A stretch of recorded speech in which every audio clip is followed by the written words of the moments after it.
ভাই আমরা আসছি খুলনাতে, এখন খুলনা স্টেশনে আমরা দাঁড়িয়ে আছি। কি পরিমাণে এদিকে বৃষ্টি হচ্ছে আপনারা দেখুন, প্রচণ্ড বৃষ্টি। আর এই বৃষ্টির ভিতরে আমরা কোথাও যেতে পারছি না।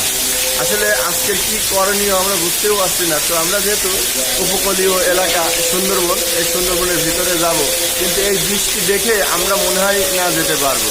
তারপরেও আশায় আছি, যেহেতু এখন ফজরে আজান পড়ছে, আপনারা ইতিমধ্যে শুনতে পাচ্ছেন যে ফজরে আজান পড়ছে। তো চেষ্টা করব আপনাদের ভালো কিছু একটা দেওয়ার। এইমাত্র সকাল হলো, দেখা যাক কি হয়, কতক্ষণ চলে। আর এই বৃষ্টিটা নাকি এখানে নামছে রাত 12টার থেকে, এখন পর্যন্ত হয়েই যাচ্ছে। জানি না এই সারাদিন কি হবে। তো থাকবেন আমাদের সাথে। আসলে বৃষ্টিটা অনেকদিন পরে এরকম একটা বৃষ্টি উপভোগ করতেছি, ভালোই লাগতেছে। যেহেতু আমরা আবার অনেক দূরে যাবো, সেই জন্য একটু ঝামেলায় পড়ছি, তারপরে বৃষ্টিটা উপভোগ করি।